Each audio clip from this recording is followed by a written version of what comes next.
Hello, guys. Welcome back to the Big Screen Show. My name is Victor. I'm Alex. And we're back bringing you guys another movie review. The first one of 2024. Happy New Year's to everybody out there. We hope you have a great year this year. We're picking up things a little late. Obviously, it's been a couple weeks since we posted, but nonetheless, we have new schedules we had to work around and other things we had to take care of before we can get back to putting our full energy back into the channel. So we're glad to be back with everybody. It's been a minute, but nonetheless, we're starting off with a Netflix original, right? Straight to streaming, Lift, starring Kevin Hart, which we're big fans of. Mm-hmm. You know, we love Kevin Hart over here. You know, we know some people love him, some people hate him, some people are indifferent, but as far as we're concerned, we love the guy. 2 thumbs up. However, let's get into some general thoughts about Lift. Disappointed. Yeah. I would say. That's an understatement. Yeah. Not a lot of positive things to say, at least I think, from us about Lift. Or I should say as far as Lift is concerned.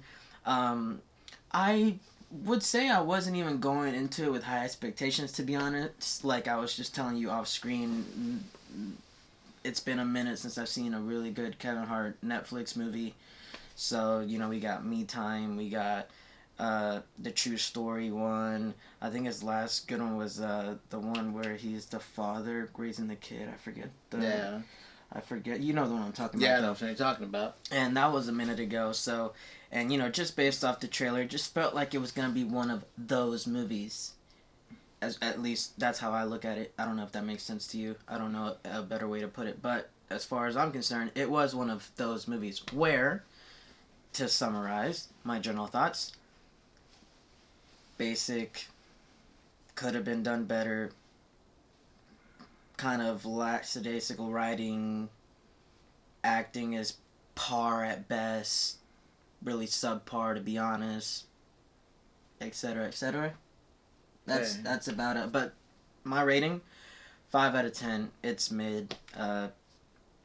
It's not absolute garbage to where I'd put it below a 5, but it's definitely mid. So sadly, even though we love K Hart, it's a 5. It didn't really reach a solid and or high mark. So what about you, Alex? What were your thoughts on Lift? Yeah, it's going to be a 5 out of 10 for me as well. I think most of the biggest issue for it coming out of the gate is just the blatant CG that was basically used throughout the whole film. Mm-hmm. And like not even any good. It's not as blatant as like the CG just feels so out of place from like a movie that's supposed to be like a heist film. It's just unnecessary. Yeah, this will be set in like more like realistic settings and everything, right, with practicality, but It doesn't have that. The CG looks like something that should be put into like a CG 3D animated film or something. It just feels so out of place and just takes you out of the whole experience. Yeah, it's like very insulting for like a heist film in my opinion. Mm-hmm. Which I know you're a big fan of. Oh yeah, I freaking love heist films, and even like even like for like how they do like with other heist films where they try to plan everything and try to set the stage or like trying to prepare the tools and everything they need. Even in this movie, it all just feels very lazy and like it just they say it and then they just do it and it doesn't like fully very explain and doesn't like really fully explore or go into like the whole team dynamic like as well as like other heist films have done like Ocean's 11 or The Italian Job, things like that. Right. Which those are, you know, top-notch movies right there. Yeah, and so it's not very good. The whole thing just feels like very lazy. Lazy, yeah. And again, the acting is that's not terrible. It's passable, but that's why I said par at best. Yeah, so the whole main thing, the story is just okay, but it doesn't really do much more than like just like the very bare minimum, and just doesn't keep you very entertained enough, and it just feels just kind of just mid throughout the whole entire thing, because like even when things are trying to like ramp up due to like the distracting CGI or things like that, you're taken out of it. Yeah, I don't feel like any tension, and it just feels like you're just kind of just like going through the motions of the whole thing until like the movie's just over. It's very disappointing, and like especially for someone who like loves heist films, like it's like the very bottom rate heist film I've ever seen. And I've seen plenty. Ever? Yeah, it's like those there. I've definitely seen plenty of other heist films, but even like some of the more worst heist films I've seen does a lot more better than what this one does. Wow. That's definitely saying something coming from you, because I know you definitely have seen quite a bit of heist films. Man, so yeah, those are our general thoughts. Excuse me. Those are our general thoughts. If you don't know how things work around here, we try to bring you guys videos at least once a week, sometimes more. So if you haven't subscribed to the channel yet, we would be highly appreciative if you did. Come join us on this journey as we start this new year with lots of new movies coming out. We can't wait to tell you what we think about them. And if you like this video, the best way to let us know is by hitting that thumbs up button down there. So please make sure to do that if you did. But with that being said, we're going to dive a little deeper. Spoiler territory. If you haven't seen the movie, this is your spoiler warning. You have been warned. But with that, moving on. The CG, man. It's like you're just on a rooftop talking, having a conversation.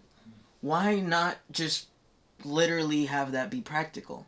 Yeah, no, you know what I mean? Yeah, like do like actual settings and do like actual film locations for like the city that you're in. Right. Because they done because like it's like international film too. Yeah, they yeah. gone to like London. They went to Tuscany in Italy. Yeah. They even went to, as you say, they went to they were in the Alps, and Yeah. you said they were in They were like in Brussels, Belgium, in Zurich, Switzerland, and lots of places in Europe. Yeah.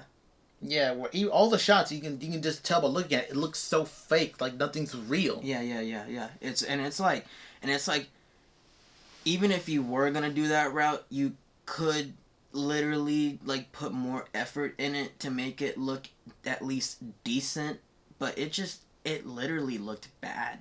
Yeah, like, It looked like made at home in front of green screen material. yeah, like the only I would real, know. yeah, the only, yeah, literally the only real thing that they had for like literally at the beginning of the movie, where it's like an introductory heist for like like they do for heist movies, where they have like the whole crew already in the middle of a heist before like the actual main plot comes forward, which I do love. But like it was this one was like well executed, but that's like probably like the only like most real thing you'll find in that movie. I think that one was real, and let me tell you why. Because here's my theory, at least. Obviously I don't know the facts. However, my theory was that specific heist took place in Italy, and I believe, and then also when they were getting away with the, with like the boat chase scenes, that's also in Venice, and that was obviously also legit and not CG.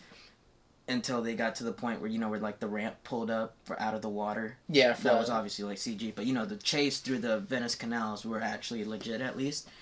And my theory is the location where they went and filmed was either a studio, and then they actually went to Italy and filmed that bit. But since they were doing all these different other locations, they had to like CG and green screen all these other locations, which is like so annoying, Yeah, I don't know why That's they my did. theory. Because Maybe. Netflix is cheap. We were talking about not investing in 6 Underground's sequels, whether even just one more or all 5 of them. Cheap. Because Michael Bay is not down to do a movie that doesn't have practical effects with real explosions and real VFX. You know what I mean? Like, and that costs them more. Netflix is cheap. We know this. They greenlight everything and try to do it in the most inexpensive way as possible. Yeah, it also doesn't help that the director that they chose, F. Gary Gray, who also did the movie Red Notice, I believe. I mean, which, by the way, I might add, was better than this. Yeah, we're just saying a lot, because that one definitely has, like, some fake CG stuff, too, but that was, like, more bearable, and it's, like, a more, like, fun international heist romp type of thing with, like, with Dwayne Johnson, Ryan Reynolds, and Gal Gadot, compared to, like, this and whole, have like... more action. Yeah, definitely. Plus, better personality, I think, with it, too, since I like these main stars. Yeah, 3 stars versus just 1, really. Yeah. Like you were saying? Yeah. I don't know how they made that seem better than what this movie was, but I think it also has something to do, like, how the director, like, he's not, I won't say he's very well known, as far as I know, or maybe I haven't seen that much of his movies, but, like, compared to, like, filmmakers like Michael Bay, David Fincher, or even like someone like Gareth Edwards, or even some like the other minor type of directors who are getting more popular nowadays. Right. This guy, I think he just probably is someone like someone that Netflix calls in, just makes like these movies just to like try and get like subscribers coming in for like any passable movie. Yeah. Because there are like some directors who like just make like safe movies and just kind of goes by like the studio guidelines thing or something like that. No, absolutely. I agree. And really, if you don't... the story is really, really simple. It's a team of thieves, which were basically caught in a situation where they could be taken to prison/jail by Interpol because of their illegal activities, aka they got caught, and basically in order to save themselves they had to actually work for Interpol to try to pull off a different heist of $500 million worth of gold from this very scary big bad dude who was a threat to Interpol and national security. And that's basically it. That's as simple as I can put it for the plot. And although intriguing, because, you know, a heist with the plane aspect and, like, the cool tech and, like, the, you know, the theory of, like, or the idea of, like, a heist with a plane and, like, two different planes, like, you know, on paper sounds cool, but the execution was just not there. That's where I stand on that. Yeah, because even though because like the heist stuff doesn't happen until like till it gets like right into the end of the second act into the third act, yeah. But the process of getting to that where the team's like together and planning, it just feels lazy because every time they come with like an obstacle to try and make sure that the plan they're doing for when it actually comes into fruition, it's basically just giving advice on how to do it by like Kevin Hart's character Cyrus, who's like the leader of the team of the crew. Mm-hmm. He basically gives them some advice, and then it's like, oh yeah, we can do that part. Yeah, next, and it's like there's really nothing else beyond that. Yeah. There's like nothing else to kind of like. There's no real problem solving. Yeah, there's no real type of solutions compared to like how, you know, in Ocean's 11, like every single problem that they really had to like go work and like, through it. Yeah, they had to break into one place, set up these things inside the hotel, everything. Even have to like recreate the stuff that they're breaking into to make sure it all goes as planned. Even with the Italian job, every single thing that they get, and prepare for, they get it by actually infiltrating the places. And literally going into these places where at risk of getting caught in order to progress the story along, while still delving into like more of like exploration and dynamic into like the crew's relationship and the characters and the person that they're going against. Yeah. And not only that, but also they would allude, Cyrus, Kevin Hart's character, and others would also allude to a lot of events that had occurred, like what happened in Paris a year ago, or what happened in Vienna, or what happened, like in different times and different locations that had happened obviously in the past, but that's it. They were telling, not showing, never maybe a little flashback or a little recap or a little, anything that actually gives substance to those references, They would just like discuss it, and like you would just pick up on it due to just from using context clues due to how the conversation was going, but like nothing else. And we just go back to this a lot. We've talked about this a lot on this channel. Show us and don't tell us. So I think it did a lot of telling us instead of showing us, and it did a lot of, like you said, cutting the corners on the problem solving. Really, there was no problem solving, and yeah, it just flat. Just flat mixed with very, very poor visual effects that, might I add, were unnecessary. Like that's why it's like we're not criticizing like Flash VFX because those are necessary. You can't actually have a man that runs at the speed of light. You know what I mean? Like you need those VFX. This was so easily avoidable if you just like go film on a rooftop of a building, for example, amongst others, a lot others. You know what I'm saying? It's just like the blatant disrespect to using practical was very loud and clear.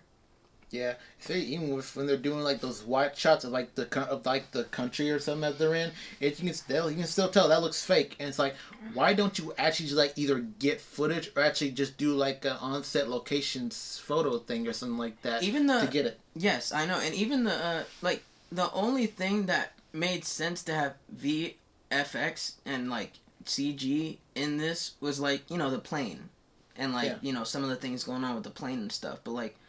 Other than that, all this could have been done practically, and it could have been so much better, but, I don't want to keep harping on that point. But I think that's pretty much all I personally have to say about this. It's really that simple. What about you? Do you have anything else to say?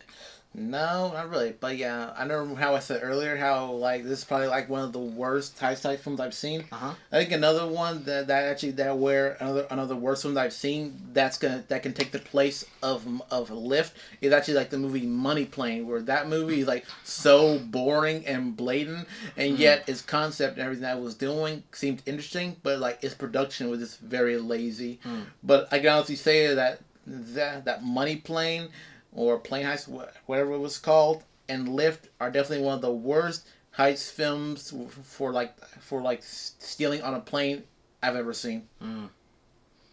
Well, there you have it, folks. Those are our thoughts on Lift, our first review of the new year. Not necessarily a pleasant one, but we're bringing you guys our true opinions. You know, we're not going to sugarcoat it. It's not very good. So, you know, have you seen it? Have you not seen it? Or do you plan to watch it? You know, we hope we didn't steer you in one way or the other, but hey, watch it. If you have, let us know what you think. You know, we'd love to hear what your thoughts are on this movie, Lift, Netflix original. It's on Netflix now. Go check it out if you want. But yeah, with that being said, thank you guys so much for watching. Like I said before, we bring you guys a video at least once a week, sometimes more.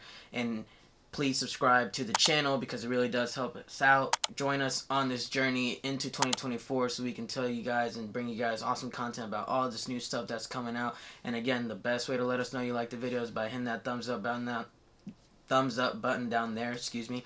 But with that being said, this was the Big Screen Show. We'll see you guys soon, hopefully with a way more positive review. Ha! Peace out.